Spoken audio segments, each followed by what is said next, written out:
Imagino que me has traído aquí para hablar de mi investigación sobre la comunicación entre los muertos y los vivos.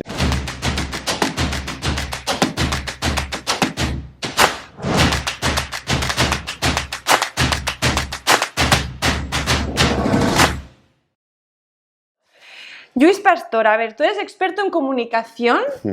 Bueno, me dedico a eso, me entusiasma eso, mi vida es eso, la comunicación, ¿no? Entonces, bueno, sí. ¿En la Sí. universidad? En la universidad, sí, claro. Soy profesor universitario desde hace más de 25 años y mi ámbito es la comunicación, en fin, la comunicación es la vida al final. Hay ámbitos del mundo de la vida que la academia, la ciencia, como no sabemos cómo sacarle explicaciones, es que básicamente es eso. Con nuestras herramientas, las herramientas que hemos elaborado de método científico y métodos más intuitivos, si quieres, en el ámbito de las humanidades, que también sirven para analizar cosas, con estas herramientas hay ámbitos de la vida que no sabemos qué hacer con ellos porque no sacamos ningún resultado. Entonces, los académicos tienden a centrarse, y es lógico, un bombero va a apagar fuegos, no va al sitio donde no hay fuegos. Entonces, un académico tiene que centrarse en aquellos ámbitos del conocimiento en los que puede dar explicaciones a la sociedad a la que pertenece. ¿Y de qué estamos hablando? Porque ni lo hemos dicho. Pues estamos hablando, me imagino, porque hago bastantes cosas en la vida, pero imagino que me has traído aquí para hablar de mi investigación sobre la comunicación entre los muertos y los vivos. Que tienes un libro que yo me he pedido en la casa del libro, que todavía no me ha llegado, lamentablemente. Sí, ahora ha salido la segunda edición. Estoy muy contento porque significa que más gente puede estar interesada en ello. Sí, ¿Más gente? ¿Cómo te lo digo? Lluís, de verdad. O sea, cuando me enteré de tu existencia dije, bien, o sea, alguien, ¿no?, que agarra el toro y dice, bueno, que no queréis investigar vosotros, me hago cargo yo, porque algo pasa desde siempre. Algo pasa, sí. Algo pasa. Yo, fíjate, cuando empecé la investigación hace ya 7 años, empecé a investigar esto, no sé muy bien por qué, porque de algún modo en mi vida había hecho cosas similares, pero no de esto, claramente, ¿no? Y yo cuando empecé a investigar todo esto lo empecé desde el escepticismo total, que aún tengo en muchas cosas, desde el escepticismo total de decir, bueno, hay que intentar explicar esto. Hay gente que está contando este tipo de cosas y vamos a ver qué pasa. 7 años después ya sé algunas cosas, sé que la gente que lo cuenta no miente. No miente. Entonces dices, oye Lluís, si no miente, entonces es que están ahí. Bueno, no lo sé si están ahí. Yo sé que esa gente no miente y sé que alguna cosa pasa. Me cuenta que cosas que también sabemos es que este tipo de supuestas comunicaciones se han de algún modo ido pasando a lo largo de la historia y a lo largo de las culturas. Están documentadas a lo largo de la historia de las culturas. Y bueno, yo quería saber exactamente de qué estábamos hablando cuando hablamos de comunicación con los muertos o supuesta comunicación entre los muertos y los vivos, ¿no? Y esa fue la primera investigación, la primera parte de la investigación que pude cerrar y dar como libro, porque dije, ostras, he analizado cientos, casi te diría miles, de experiencias en todo el mundo en los últimos 100 años, desde Japón a América del Sur y desde Islandia a Nueva Zelanda, y una cosa que no preveía yo encontrar, porque mis colegas antropólogos me decían que no iba a encontrar, porque desde antropología lo que se defiende es que la relación que tenemos con los muertos, con la muerte, tiene mucho de cultural. Es decir, que si tú estás en una cierta cultura, proyectas eso en función de tus parámetros culturales. Yo qué sé, los victorianos como sombras negras y en la Edad Media como sombras llameantes y con cadenas. Y tiene mucha lógica que sea así. Y entonces yo analicé todos los testimonios que teníamos publicados en revistas más o menos serias, fruto de investigaciones que me parecían serias, en los últimos 100 años. Y entonces en los últimos 100 años me encontré que, como no lo esperaba, aparecía un patrón. El patrón. Aparecía un patrón de repetición que va más allá de las culturas. Entonces, este tipo de gente que después, cuando vas leyendo estas cosas y vas viendo que hay una saturación de la muestra porque todo el mundo va diciendo lo mismo, dices, estos tíos no mienten. ¿No? Entonces, a mí lo que me sorprendió fue encontrar ese patrón cuando no tenía por qué esperarlo, porque yo inicié la investigación con cero expectativa, con la expectativa de decir, bueno, vamos a ver qué hay de todo esto. Eso es lo que más me gusta de cuando te descubrí, me encantó eso, esa parte como incrédula, ¿no? Y me encantó eso, que alguien incrédulo dijera, que es que yo me pregunto, ¿de dónde sale, por muy incrédulo que ha sido el comienzo, ¿de dónde sale esa llama? O sea, donde hay llama, ahí, ¿viste? ¿De dónde sale eso? Eso viene de algo. Bueno, claro, puede haber. Yo también me lo he preguntado. Incluso en los libros, la investigación que llevo, la llevo cada noche, cada día, cada momento que estoy leyendo, ya anotando cosas, la anoto en mis cuadernos. Tengo un montón de cuadernos de color naranja que luego se convierten en los libros que son un diario, y es que es un diario. Y yo quería que fuera un diario, ya te contesto, pero quería que fuera un diario por dos cosas. Quería que fuera un diario, primero, para que el lector estuviera a mi lado, en mis dudas, en mi evolución, en mi...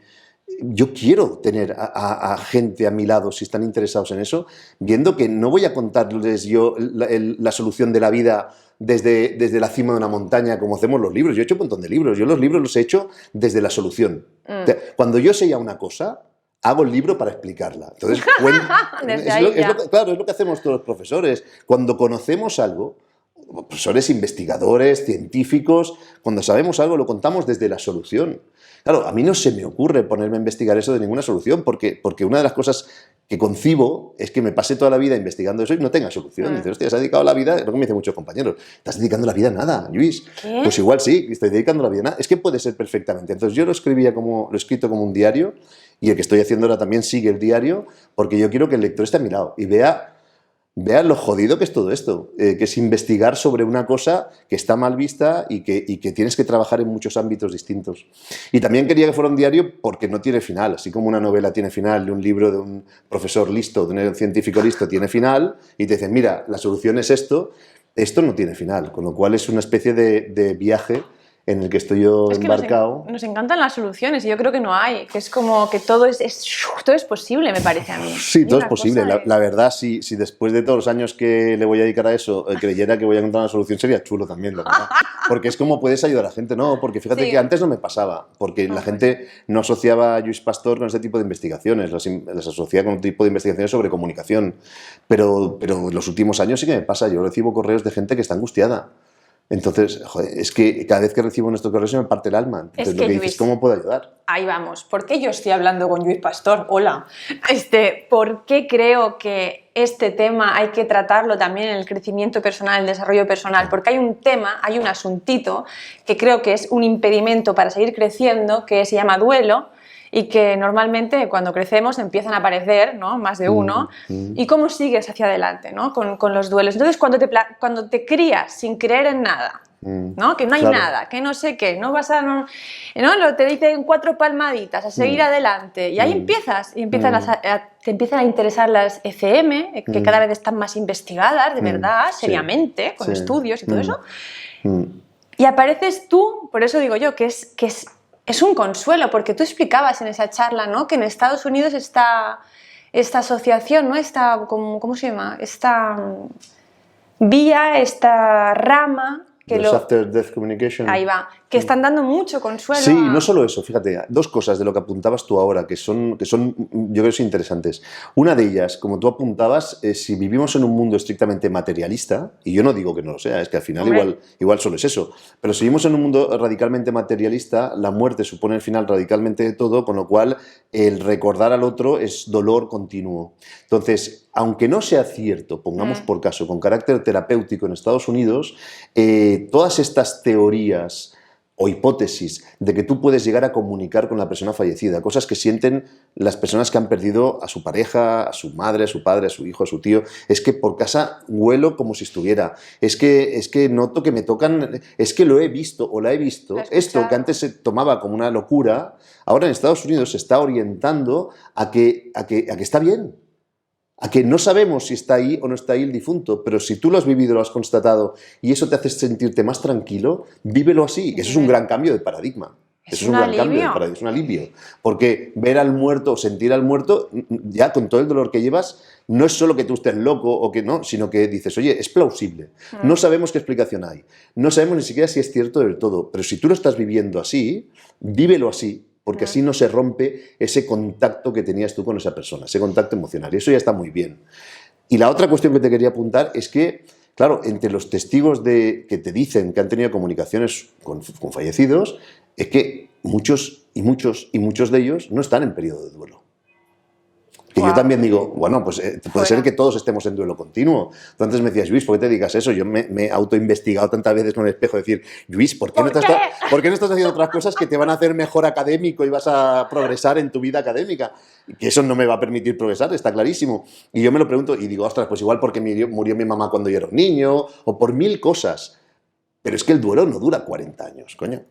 A menos que consideremos que el duelo dura toda la vida, que podría ser una hipótesis también, entonces hay gente que está teniendo este tipo de comunicaciones fuera de periodos intensos de duelo. Entonces, y algunos de ellos incluso tienen la comunicación con personas que desconocen que han muerto. Eso es muy Eso me ha fuerte. pasado hace 4 días con un lector de mi libro maravilloso desde Lugo, La Coruña, perdón, desde La Coruña, que me dice, mira, justo lo que dices en el caso tal, me acaba de pasar el otro día. Estaba por la calle, saludo a Gabriel, que estaba en el otro lado de la calle, saludo a Gabriel y tal. Sigo hablando con otra persona, llego a casa y me dice mi mujer que Gabriel lleva un mes muerto. Eso pasa. O sea que bueno, en fin, o sea que sí que ayuda a apaciguar ese duelo, y está genial que lo veamos así, que no se ha roto todo posiblemente, pero también desde un punto de vista de investigación llama la atención pues que en periodos de no duelo, pues la gente también atestigua también este tipo de cosas, ¿no? Es apasionante. O sea, yo agradezco realmente, y aparte es que este tema de ¿y si, o sea, ¿no? ¿Y si realmente están ahí y se quieren comunicar? Claro. ¿Y si realmente la gente que tiene experiencias cercanas a la muerte es verdad? Y cuando abrimos estos ¿y si? Porque en Estados Unidos, como estábamos diciendo, incluso salen los informativos. Estos temas salen en la ópera, los habla, o sea, Sí. también estamos en una Europa muy cerrada, ¿no? Bueno, es que nos limita. Yo creo que el propio paradigma que nos ha hecho tanto bien, que es ese paradigma de método científico, puro, experimental y tal, nos ha hecho mucho bien, nos ha hecho avanzar como especie en los últimos 250 años, lo que no habíamos avanzado desde muchos puntos de vista anteriormente, ¿no? También nos limita la visión de todo esto, ¿no? Es que yo soy parte del mundo de la academia y defiendo todos los logros y las metodologías que utilizamos, ¿no? Pero lo que sí que es cierto es que a veces admitimos en algunos ámbitos de conocimiento cosas que repudiamos, censuramos, criticamos y perseguimos en otros. Por ejemplo, en la física, las grandes explicaciones de las cosas que pueden haber llegado a pasar, incluso en cosmología, forman parte de intuiciones de tíos brillantes, súper bien preparados, que formulan luego estas intuiciones, como no las pueden validar experimentalmente en un laboratorio, las formulan en fórmulas, ¿no? Hacen fórmulas matemáticas donde intentan explicar esa intuición que han tenido. Total. Luego la ciencia experimental lo valida o no lo valida, pero el hecho de que ellos intuyan que pudo haber un Big Bang, o que pueden haber universos paralelos, o que lo intuyan, y al principio del siglo XX fue un momento especialmente radiante, donde hubo gente brillante que intuyó y creó, y luego formalizó matemáticamente eso sin haberlo experimentado, que lo empezamos a experimentar ahora, 100 años después, y algunas cosas se validan y otras no. El hecho mismo de imaginarlo, crearlo y formularlo matemáticamente no los convertía en parias, los convertía en tíos que sabían cosas y que intentaban generar hipótesis, no validadas, pero eran hipótesis. Pero no eran parias académicos, no eran locos. Entonces, en otros ámbitos del conocimiento no somos igual de generosos. No es que cuando me meta a analizar esto me vuelvo loco, me pongo el chip de locura. Y no, o sea, voy con las mismas ganas de aprender cosas y de poder explicar cosas que sirvan a la gente. Y si después de todo no encuentro nada, no puedo explicar nada, os lo diré. No he podido encontrar nada y no puedo explicar nada. Va, pero ya no es verdad. Has no es encontrado verdad. cosas ya, porque Sí. en los patrones, por ejemplo, lo que se repite, Sí, eso sí. Eso... la brevedad, uno es Sí, la brevedad sí, del hay encuentro. cosas que sorprenden, ¿no? Porque además son contraintuitivas. Vamos a ver, tú has perdido a tu abuela, a tu padre, a tu madre, a tu hijo, y se te aparece, y lo que no esperas es que esa visión dure, o ese contacto supuesto, digamos, dure 2 segundos, 3 segundos, 30 segundos. No espera que por lo menos, hombre, ya que has venido del más allá, digámoslo así, quédate un rato, ¿no? Bueno, ahí hay algo. Ahí hay algo. O sea, o es un estado mental, como me comentaba el físico David Joe, ¿no? Un estado metaestable, que dices, ostras, son estas cosas que a veces es como, no sé, dicho así a lo bestia, es como un orgasmo, ¿no? Que te dura un espacio corto de tiempo y durante ese espacio el mundo gira distinto y podría ser también, no lo sabemos. Es el hecho de esa brevedad indica que algo pasa ahí. O sea, digamos, desde el paradigma de la comunicación emisor-receptor, canal, mensaje, etcétera, etcétera, y hay un problema. Hay un problema de que no podemos mantener la comunicación durante más tiempo, Wow. o no queremos. Pero si no queremos hay intención. Entonces nos lleva a otro problema más gordo, que es que en otro lado hay intención. Pero pongamos que no podemos. El hecho de que no podamos ya me parece interesante para seguir investigando y es en lo que estoy, ¿no? Esa brevedad. O el hecho de que cuando es visual el tipo de comunicación, el difunto lleva los mismos atavíos, las mismas ropas, el mismo aspecto que tenía en vida. Y si había tenido algún tipo de enfermedad que lo había degradado, pues aparece no degradado, aparece previo a esa enfermedad. Dices, ostras, ¿qué está pasando ahí, no? Entonces los críticos te dicen, sí, hombre, sí, los fantasmas no solo son fantasmas, sino que tienen vestidos fantasmas y fulars fantasmas. No, yo creo que hay un principio de identidad, hay una voluntad de reconocimiento, generada desde tu cerebro o generada desde fuera, no lo sé. No lo sé. Yo cada vez tengo más números para un lado que para otro, pero hay una voluntad de reconocimiento. O el hecho mismo de que muchas veces aparezca luz, cuando no tiene que aparecer. Los mismos físicos me dicen, hombre, una luz blanca y tal, esto es muy poco informativo. O que en muchos casos la imagen de esa persona sea gaseosa. Gaseosa. Sí, como si la transmisión fuera una transmisión de poca calidad, digamos, ¿no?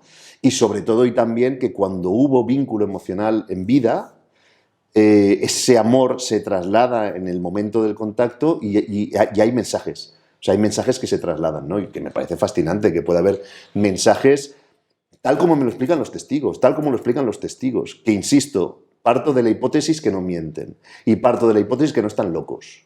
Porque algunos de ellos, os aseguro que si dijeran los nombres y los apellidos de amigos que me han contado cosas, diríamos, ¿también está o este? O sea, no están locos, no. Los seguís en los medios de comunicación y no están locos.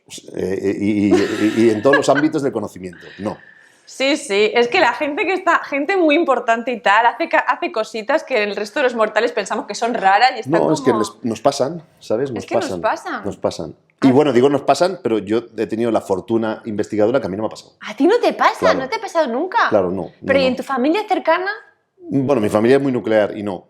¿Tampoco? No. Sí, no. O sea, digamos, este era otro sesgo del que me siento muy libre, ¿sabes? Porque yo conozco investigadores por el mundo que investigan ECMs, las experiencias cercanas a la muerte, que para quien no lo sepa son esas en las que supuestamente la gente muere y vuelve, es decir, sus indicadores vitales están planos, electrocardio en planos y vuelve, pero que les ha pasado. Entonces, si al investigador le ha pasado, yo creo que pierde la frescura en la investigación, porque él ya sabe qué es, o siente qué es, o experimentó qué es. Y entonces eso a mí, digamos, me dio mucha libertad para poder investigar sin un sesgo de creencia, ¿no? Esos se convierten más en divulgadores. Por ejemplo, a mí me encanta Anita Morjanio, me encanta Ana Cecilia, que también hay una entrevista de ella en YouTube, una mexicana maravillosa, porque como lo han vivido y se han transformado, Claro, porque claro. es que cuando hablas, tú dices, ¿a ti te ha pasado algo? Una cosa, semana una cosa. Sí. Divulgan muy bien, pero gente como tú no investiga muy bien. Sí, bueno, investiga, Sí. le dedica muchas horas. Sí, la investigación Muchas. tiene eso. O sea, yo recuerdo una anécdota que me explicaban, que es que cada vez que te pongas a investigar, enciende una vela y después de un libro verás el charco de cera que hay en la habitación, ¿no? Pues eso, se dedica mucho tiempo a investigar. Hay pasión. Qué fuerte. Sorpresas. Tú te has llevado sorpresas, has dicho. Sí, me he llevado sorpresas. El mismo patrón es una sorpresa que me impulsó a seguir investigando. Entonces, seguí investigando en dos líneas, en si esto pasaba en los testimonios de los últimos 100 años, qué había pasado en la antigua Roma, qué había pasado en la Edad Medieval, porque sí que todos tenemos el imaginario, el arquetipo del fantasma, entre comillas, que en la Edad Medieval es de una manera, en el Renacimiento es de otra, y entonces me puse a leer todo lo que se había escrito sobre esto. Egipto, Grecia, Roma, la Edad Media, en fin. Y te das cuenta que sí, que evidentemente hay elementos distintos que forman parte del acervo cultural de cada momento, pero que el patrón está. ¡Ay, contento está! El patrón está. El patrón está, sí, el patrón está. Vale, y algunos casos así, ¿no te estás contagiando? ¿No te está la cosa? Hombre, yo creo que No, sí, ¿sabes lo que pasa? tantos Que años. cualquier investigación te cambia. Cualquier investigación te cambia, porque ves el mundo distinto. Entonces, ¿Cómo ves el mundo una ahora? investigación como esta...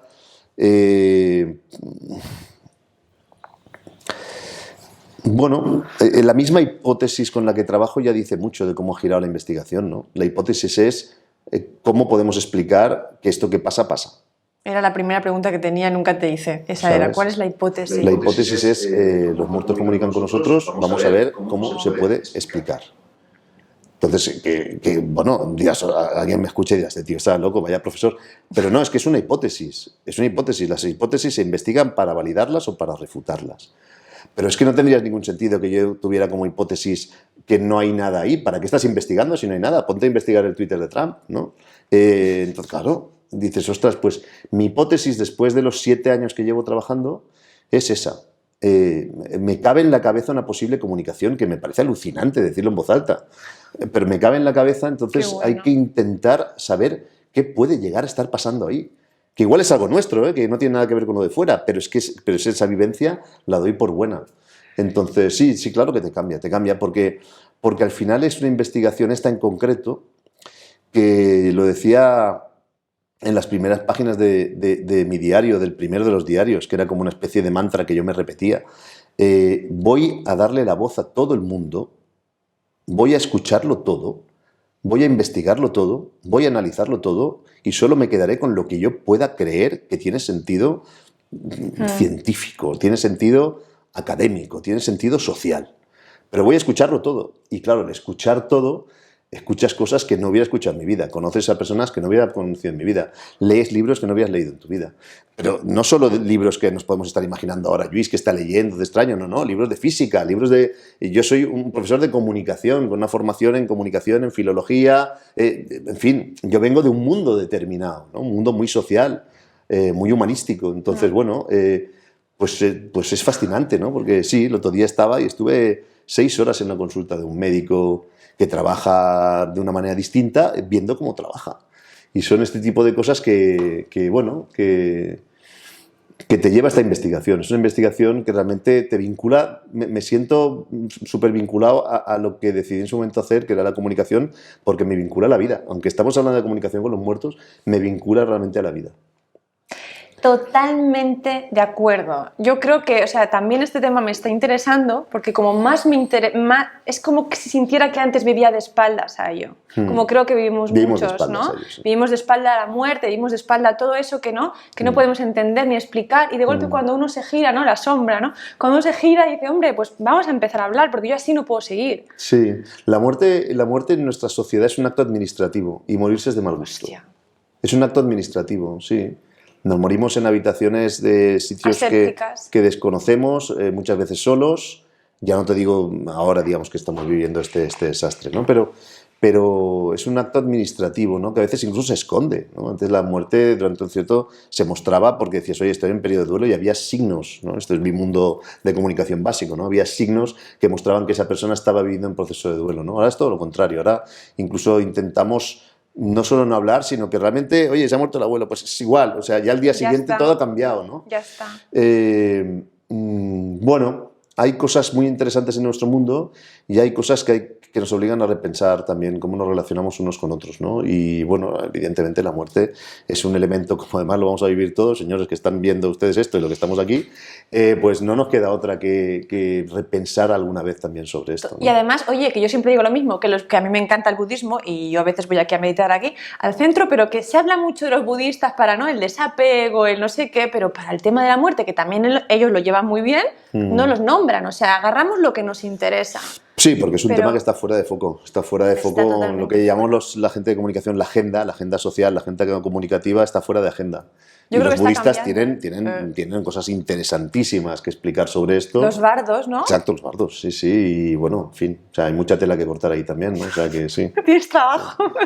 Sí, hay mucho. El problema que a veces que tengo es, yo me comprometí a cerrar una segunda entrega de investigación el año que viene y es que ahora mismo estoy contigo, voy a hacer una clase que tengo que hacer esta tarde de viernes y tal, y luego todo el fin de semana voy a estar encerrado trabajando con esto. Y no veo el momento de ponerle el corte.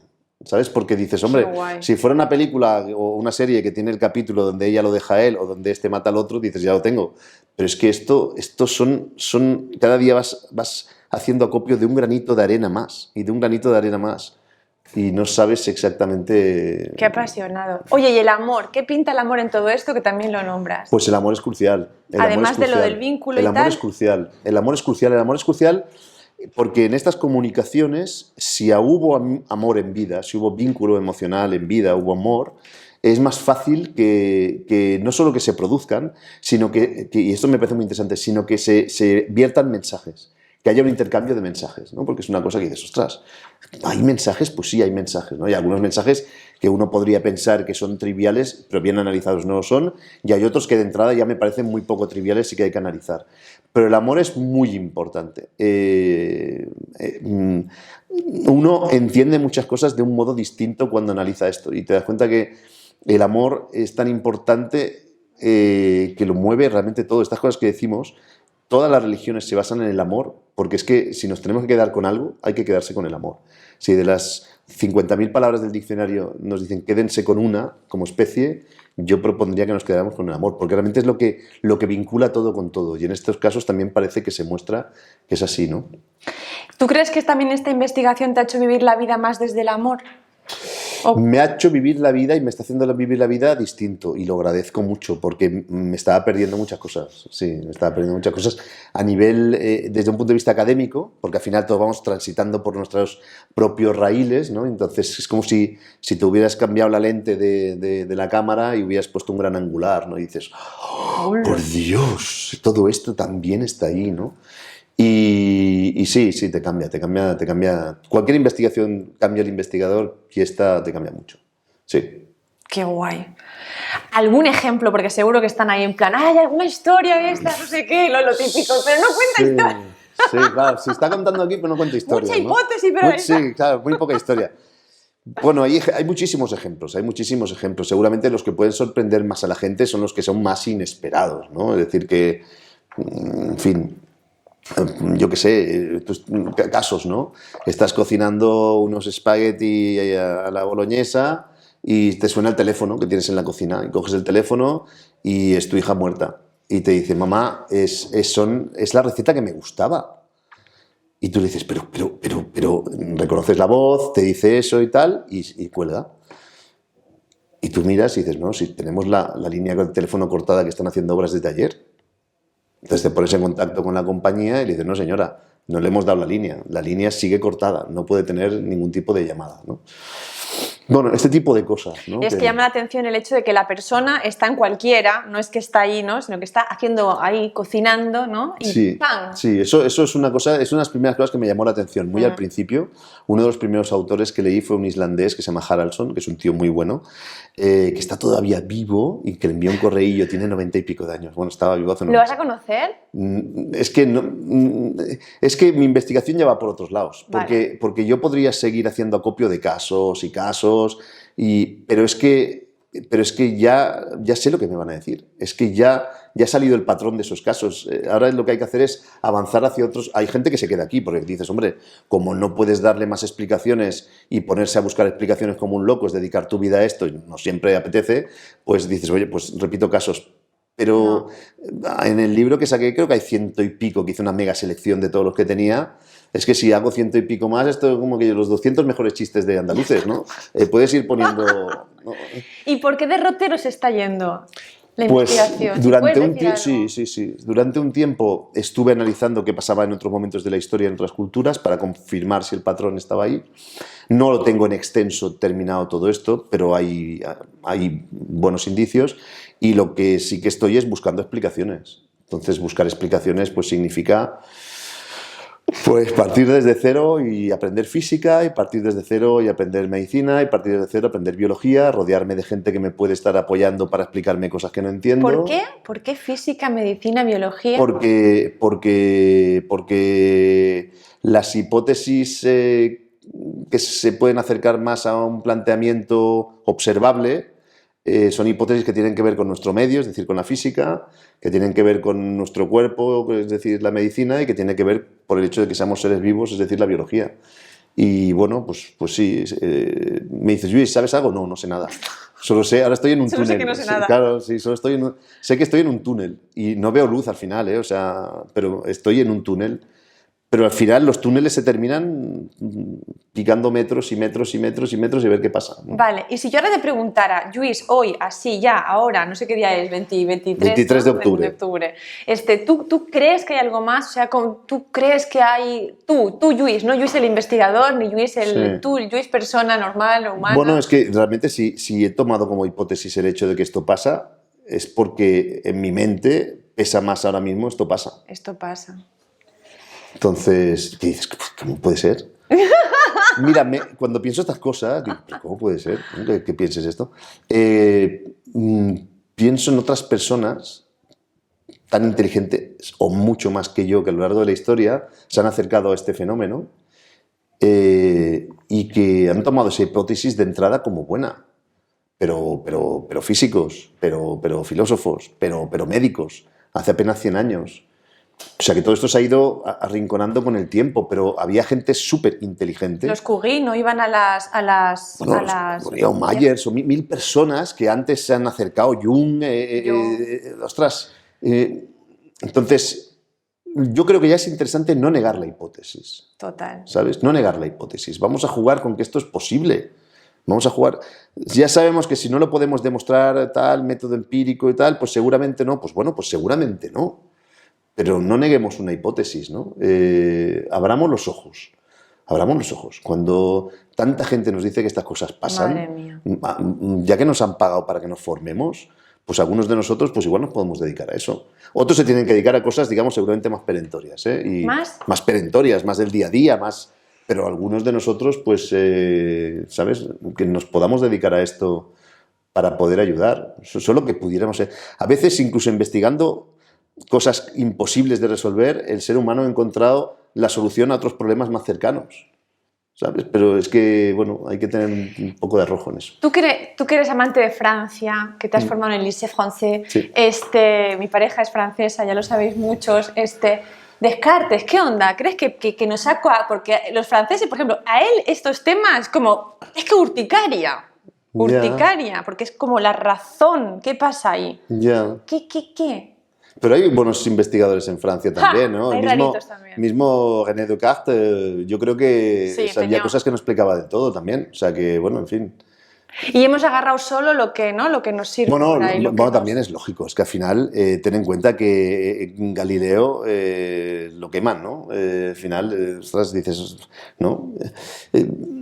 Si tú eres un científico o eres un filósofo y tal, antes de meterte en estas lides, resuelves otras cosas y bueno, el cogito ergo sum, que lo hemos entendido de una manera, yo después, pienso luego existo, yo después de esta investigación lo veo de una manera radicalmente distinta. Yo también. O sea, no tiene nada que ver con el racionalismo, el cogito ergo sum, y yo me he leído el método de Descartes y el discurso del método, y yo hoy el pienso luego existo, creo que tiene otra lectura que no le hemos hecho hasta ahora.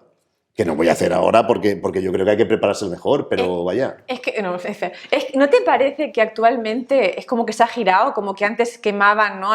O sea, la iglesia y todo esto, si te ibas muy por acá y ahora es como al revés, si te vas muy por atrás, te dicen...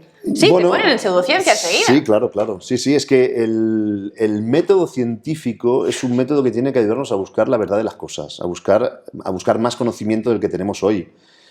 Pero no debería servir para censurar o para,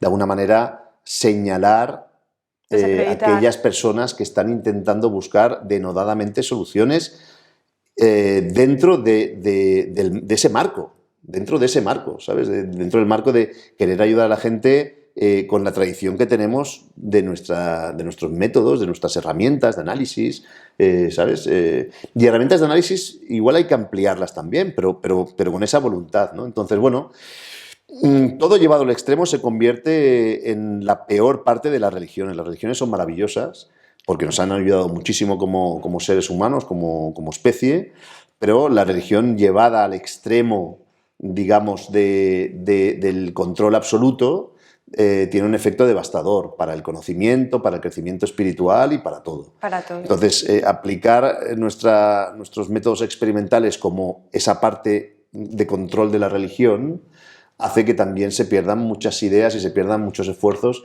de muchas personas, ¿no? Total, es que yo ahora soy la primera que hace unos años era todo, es científicamente científica, ahora es como, ¿por qué tengo que seguir? Siento que no puedo seguir diciendo eso, que no... Sí, pero es que está genial, o sea, es que el método científico nos ayuda a todos muchísimo. Esperar. Buscaremos la solución a este virus que nos abate a todos, lo buscaremos con nuestro método científico, que es un método que funciona muy bien. Hay que acercar todo a eso, hasta donde se pueda hay que acercar, pero sobre todo no criminalicemos las personas que quieren investigar, acercando a eso, pero a veces no podemos ajustarlo todo, no lo podemos llevar todo en laboratorio. Las ciencias sociales trabajamos con otras hipótesis que no se pueden validar siempre en laboratorios, y es así.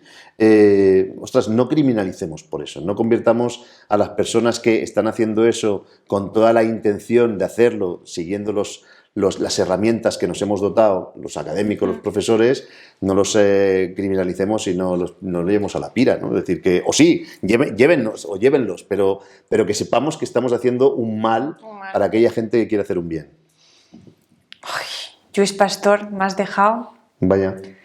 Nico, ¿algo que preguntar? Yo tengo una última pregunta. ¿O quieres decir algo más? No, yo siempre estoy un poco a lo que me pidáis, ¿no?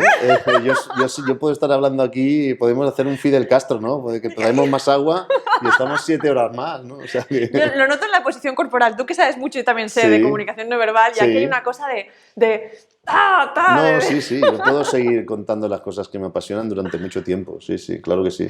¿Tú crees que ahora eres más espiritual? Sí. ¿Esas pulsericas que hay ahí, me puedo permitir? ¿Hay algo de...? Pues yo creo que, te diría que no del todo, ¿No? porque empecé a llevar pulseras, y ahora te voy a explicar por qué.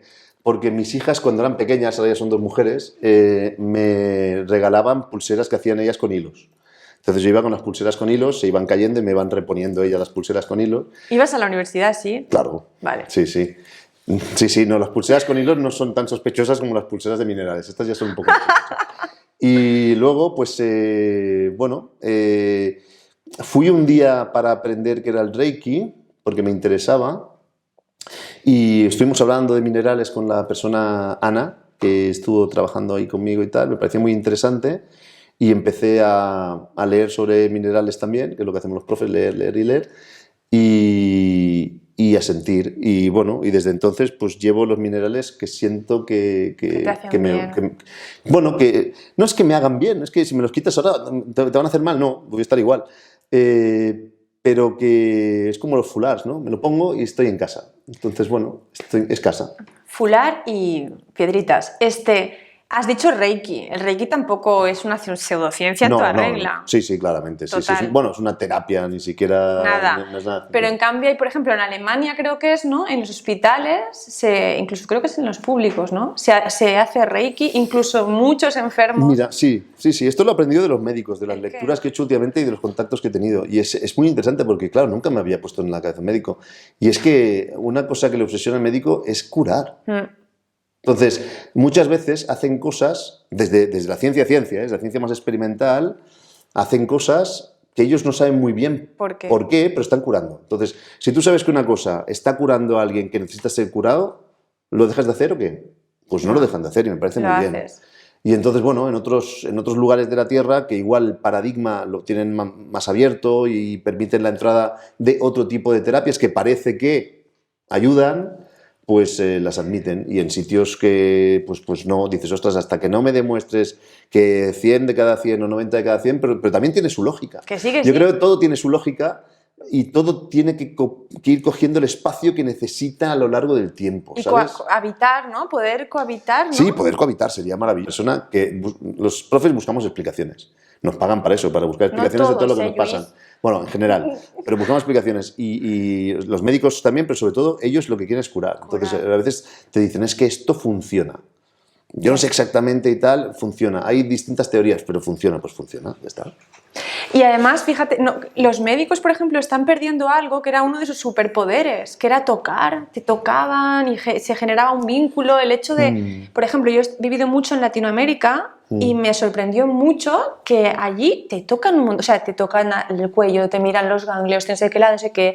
Es como que se genera una relación como el médico de pueblo de antes. Sí. Y ya lo hemos perdido, Yo creo, nos sentamos, sí, la yo creo, mayoría. no sé, no sé porque no sé cómo deben ser las clases en medicina y tal, si realmente están centradas en auscultar al paciente o no, no lo sé. Pero lo que sí que sé es que a veces los médicos ya quisieran dedicarnos mucho tiempo, Sí, pero es y el no propio pueden. sistema que les obliga a dedicar muy poco tiempo. Entonces, a veces no es un problema de los médicos, que No. son personas sensacionales que están dando su vida para que nuestra vida sea mejor, sino que el sistema les dice No hay que les estar da. 5 minutos con cada paciente y es que en 5 minutos no da para mucho más, ¿no? Es más la perversión de un sistema, Del sistema. y de mucha gente y de pocos recursos, ¿no? Total. Pero como paciente, me encantaría que me tocaran más, Claro, sencillamente, claro. porque el contacto humano, que creo que científicamente está comprobado, genera algo que incluso es mágico. O sea, lo que puede generar el vínculo con tu médico y muchos lo saben, y muchos se saltan los horarios. Sí, claro, claro. Me encanta esperar a un médico, es súper buena señal. Digo, Claro, claro. si me tengo que esperar a un médico, es el buen médico. Claro, claro. No, Te mucho dedica tiempo. respeto. Lluís Pastor, pues ya está, yo estoy Pues recontenta. nada, Algo mal, perfecto. que yo me quedo como a ver si... Es que no he mirado ni una Va a haber pregunta, más cosas. yo. Si me invitas otro día y seguimos hablando y hablamos de más cosas. Yo Con tengo tu clase libro. también, ¿eh? O sea, Vale, lo digo listo, porque aunque listo. haya más cosas, hay unos Listo. estudiantes que son mis pacientes y a esos no les puedo fallar. Listo. Yo me he sentido como alumna, también. No lo sé. Yo No, espero de que verdad. no, porque al final era una charla distendida, pero vaya. No, mucho que aprender. Estoy deseando tener tu libro, que se llama, literalmente, ¿cómo es? Comunicación... El primero es comunicación entre muertos y vivos. Sí, sí. De diario de una investigación de Editorial Odeón, Sí, ¿vale? sí. Si os interesa, ya lo sabéis. Y hay más vídeos en YouTube de Lluís Pastor. Pon muertos ahí y ahí aparece, porque Vaya. si no te va un cantante. Sí, claro. Sí, aparece claro, un cantante, claro. si no Tienen pone- que poner 2 L's en Dos Lluís. Sí, Lluís. sí. Si no, hay un cantante que es mejor que yo, claro. Chocolate, sí, Living with Choco, Claro. endulzamos vidas. Claro, genial, Muchísimas perfecto. gracias. Muchísimas gracias a vosotros por querer compartir conmigo un ratito.